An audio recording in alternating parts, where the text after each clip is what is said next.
Alright, so yun mga kagala, shout out to sa inyo dyan lahat, no, na mga nanonood. Hindi ko na kayo maisa-isa. Pero ngayon, ang video na to is, kumbaga, iko-content ho natin yung mga ruta, no, na dumadaan dito sa may Roxas Avenue, dito sa Davao. So for example, no, namataan ho natin, Marahan, Kalinan, Marahan, Roxas. Tapos, mamaya aalamin natin yung mga ruta, yung mga madadaanan ho nila just in case na may mga, madami kasi yung mga dayo talaga sa Davao, no, yung mga first timer na makapunta ng Davao. Dito si mga taga CDO, Butuan, Surigao, taga Zamboanga, taga Jensan, saan pa ba, mga taga Cotabato City, no. So ang dami pa rin mga taga doon sa lugar na yon na first time makapunta ng Davao, or kung hindi man first time, maaaring hindi pa talaga nila gamay yung mga pasikot-sikot, lalo na sa mga ruta, no, ng mga jeep na sasakyan. So ito yung madalas ko kasi sa mga nakakaalam, ang dami ko kasi mga nakukuhang mga tanong, no, na mga guide, no, gusto magpapaguide kung saan daw sasakay, saan bababa, saan yung pinaka ruta talaga, no. So ngayon, for example, itong kinatatayuan ko, ito ho yung Roxas Avenue, Davao City. So itong Roxas Avenue is ito yung kumbaga parang portal siya, no, sa iba't ibang ruta ng Davao, like papuntang south, north, or east, west. Ano matawag dyan? Basta Roxas Avenue, kunyari pupunta ka ng Toril, sabihin natin galing ka sa Lasang, Bunawan, Tibongko, Ilang, Panakan, Buhangin, tapos gusto mong pumunta ng Toril. O sige, huwag na natin isama ang Buhangin, doon na lang sa may Panakan. Okay, Panabo. Sige, magsisimula tayo sa Tagum City, Carmen, Davao del Norte, Panabo City, Barangay Lasang, Davao, Bunawan, Tibongko, Panakan. Tapos gusto niyo pumunta ng sabihin nating Toril, di ba? So hindi po kayo makakasakay kasi ng mga bus, van, or mga multi-cabs or mga jeeps galing dyan sa lugar ng mga nabanggit ko na yon all the way to Toril. So you have to take 2 rides. Ibig sabihin nun, bababa ko kayo lagi sa may Roxas Avenue. So dalawa ho yan, dalawa. Paano naging dalawa yung babaan dito sa Roxas? So dito sa pinakadulo is yun yung Roxas Boulevard. Ibig ko sabihin nung Roxas Boulevard, ulit-ulit, no, sinasabi ko talaga lagi yan, is Roxas. Ito Roxas, tapos Boulevard is yung intersection, no. Kapag ka dito naman ay Roxas Claveria, no, or si Enrico Roxas naman, or Roxas and si Bangoy. Ibig sabihin yan intersection ba, yung dulo sa dulo. Okay, so sana naintindihan nyo ko lagi. Okay, so ngayon balik tayo lang sa rutang Lasang, Tagum City, Panabo City, Carmen, Lasang, Tibongko, Bunawan, Ilang, Panakan. So syempre meron kayong transaction sa Toril, Davao City pa rin yun, or Kalinan man yun, pwede rin, no, Kalinan, dito rin ang daan nun, pwede din kayong dito bababa. So dalawa yan.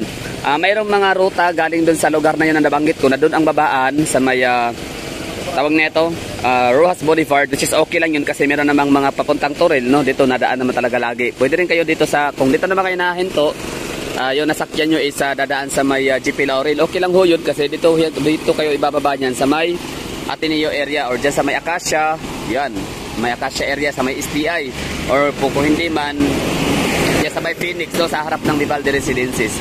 Marami kasi nagtatanong lang, just in case lang, no. So paano nga ba makapunta ng Toril galing Tagum City? So ito na lang yung magiging title ho natin sa ating video.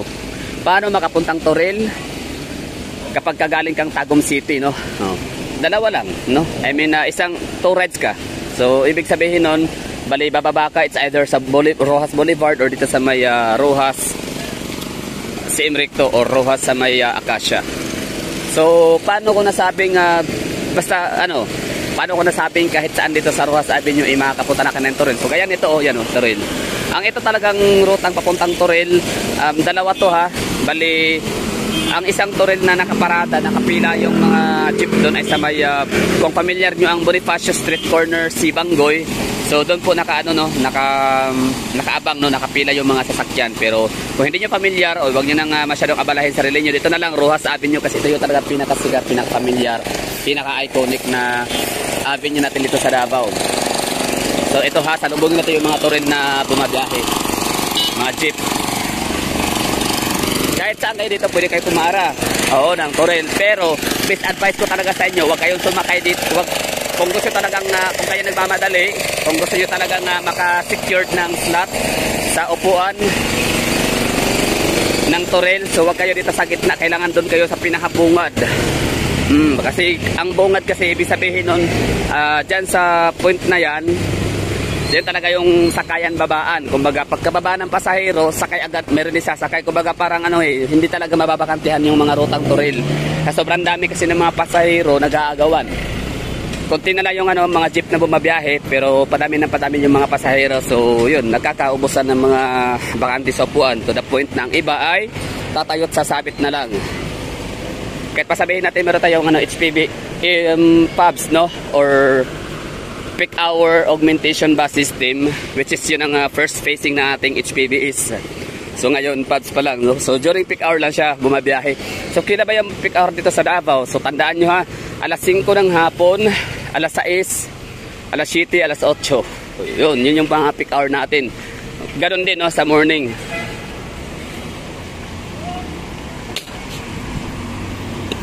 Yan, Rojas, Toril. Tapos yung galing namang Lasang, galing namang Matibongko, so dito rin yun bababa. Yan, minsan naman hindi sila dumadaan sa may Boulevard, dito sila nadaan sa may Puras, sa Ponce, gano'n, no? Doon sila dumadaan sa may Agdao, Lapu-Lapu. Tapos Salis, Sobrecari, basta somewhere, basta ang lusot nila dito sa gitna ng kalagitnaan ng Rojas. So pwedeng dito sa may Padre Gomez, pwedeng sa Aurora, no? Pero madalas Padre Gomez sila lumalabas. Galing sila ng Daco daw ang iba.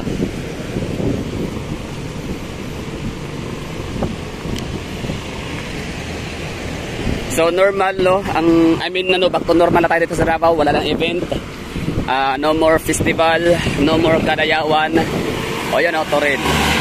Okay, so ngayon naman ay kapag pupuntahan nyo is mga Olas, Puan, crossing lang naman, mga gano'n, no? Pwede kayo sumakay ng Toril. Mula pa lang dito. Basta kapag peak hour pa, alalahanan ko kayo, wala hong masyadong masasakyan na mga jeep. Ibig ko sabihin maraming jeep pero punuan lagi. Kaya ang iba talaga, Kandungan, tsaka Sabitan. So dito tayo na side. Kasi kapag ganitong oras kasi, alas 4, alas 3 pa lang, alas 3:30, sinasarado na itong kabilang lane para gamitin na kasi siya pang preparation na siya, no, for Rojas Night Market. So early as 3 or 3:30 or hanggang alas 4. Basta ganitong oras, mag-alas 4 pa lang. Pero close na yung kabilang lane para gamitin na nga siya para magtayo na ng mga tolda yung ating mga negosyante dito sa may Rojas Night Market. So ngayon, ang ibig sabihin yan, ang kabilang lane bound for Toril kasi yan dapat. So dito na sila dadaan. Yan. Ito na yung kanilang magiging ruta. So maghahati na sila dito sa isang lane na to. So divide into two, like papunta doon, papunta rin dito. So ngayon, papuntang Toril, laging tandaan, tapos papuntang Katalunan, Kalinan, Lasang, Tibongko, Bunawan. So dito naman na area. Puntahan natin ito dito yung tagang sa kasakayan babaan. Kasi kung gusto nyo talaga makasecure ng upuan, dito kayo. Talagang puntahan nyo na ang pinakadulo. Example lang ha. Kasi hindi kasi swertihan na lang yun na meron pa kayo masasakyan doon sa may Boulevard, Rojas Boulevard. Ayan Dalyaon, SM Toril. SM Toril. Ito yun,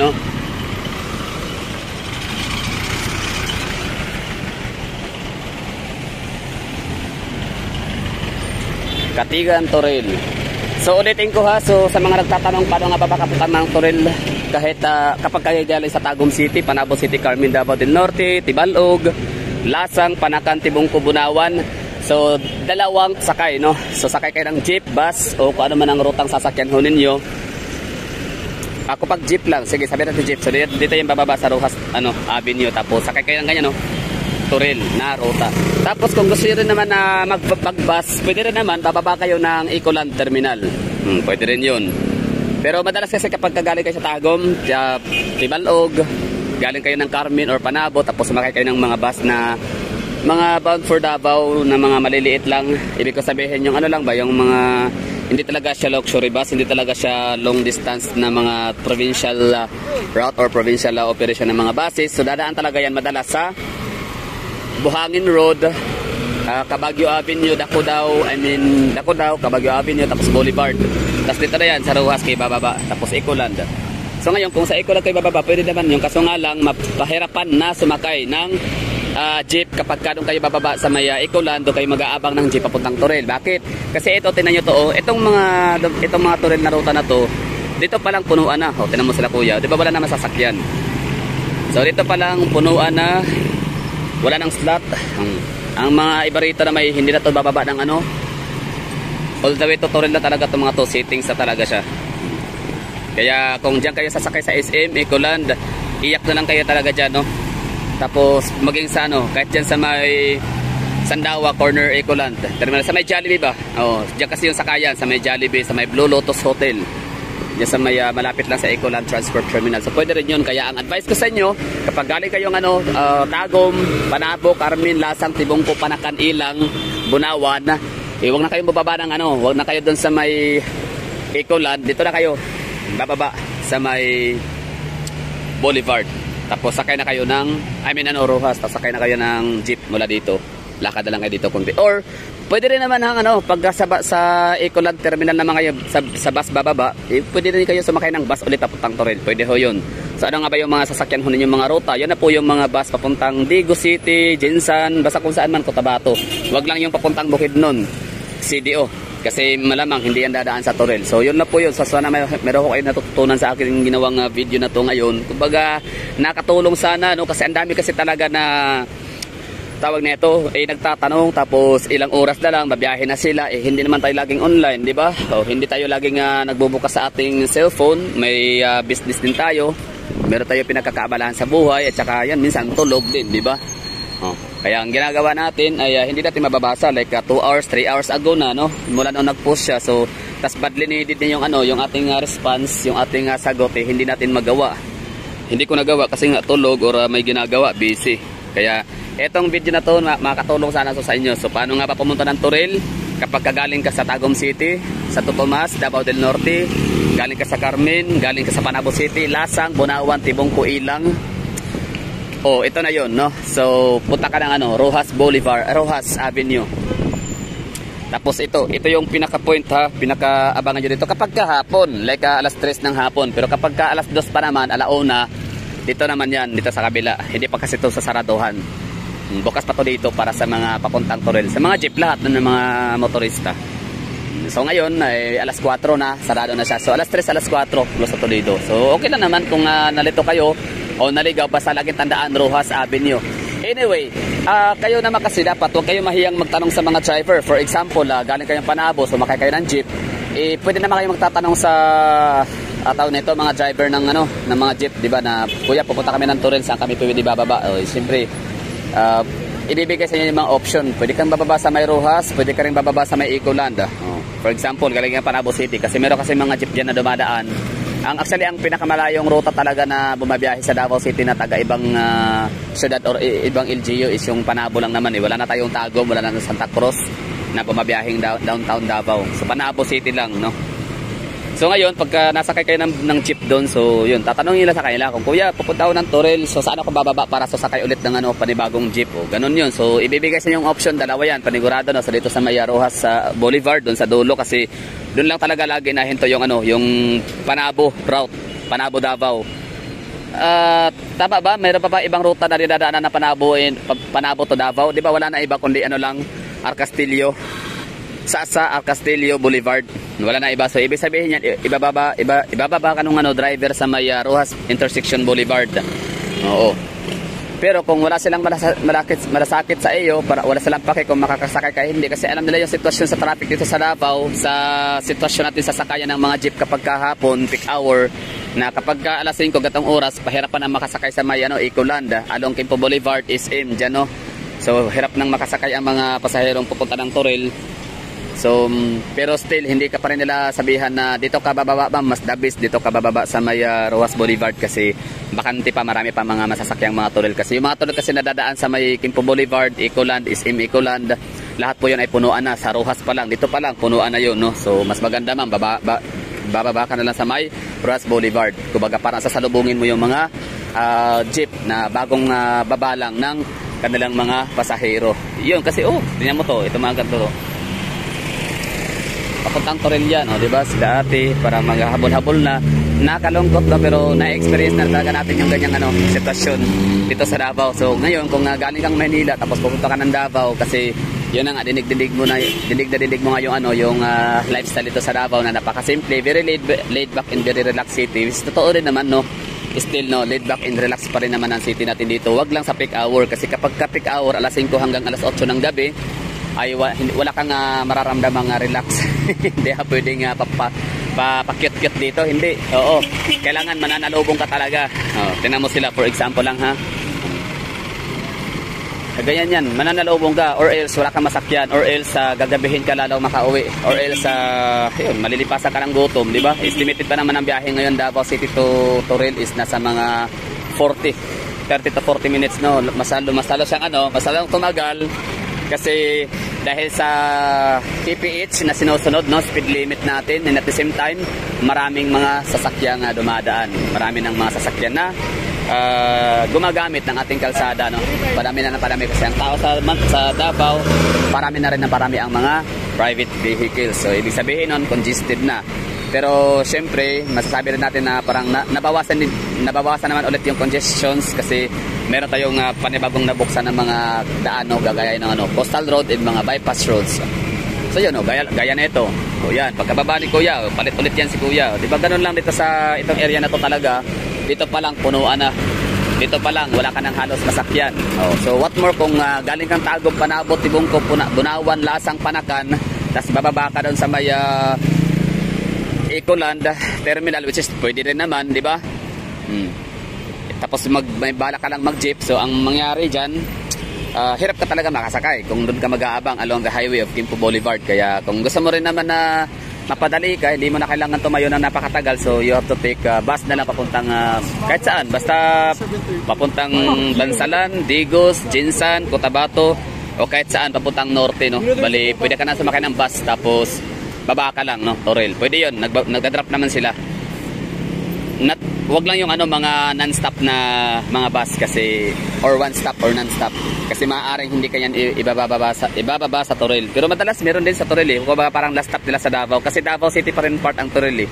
Kasi napapunta ka ng General Santos City or Jensan, tapos one stop or non-stop yung iyong nasakyan. So wala yung ibang bababaan kundi Jensan na talaga, mula Davao to Jensan. So parang meron silang final pick up doon sa may Toril. Pero sa pamasahe, I doubt no kung bibigyan ka ng minimum fare na 30 to 50 pesos. Baka sisingilin ka ng buo. Kaya may mga bus pa rin naman, may mga deluxe, mga non-air no, na bumabiyahe sa may loob ng terminal ng bus. Meron naman marami. Yung mga non-aircon, kahit mga aircon, okay lang din. Yung mga Metro Shuttle, Davao Metro Shuttle, mga Yellow Bus Line, no? Nagsasakayan sila. Okay, so that's all for today's video. Paano makapuntang Toril kapag kagaling kang Tagum City, Panabo, Carmen, Tibalog, Lasang, Bunawan, Tibungko, Panakan, Lasang no. So yun, bali 2 rides ka. So mula dun sa location mo na yun, baba ka dito sa may Rojas Avenue, or pwede rin para sumakay ng jeep ulit papuntang Toril, or di kaya bus ka, tapos baba ka ng bus terminal dito sa Ecoland, tapos from Ecoland sakay ka ulit dun sa loob, pasok ka dun no. Tapos sakay ka ulit ng bus papuntang Toril. So yun, pwede yun. So thank you for watching. Sana may natututunan no, sana nakatulong. Ingat.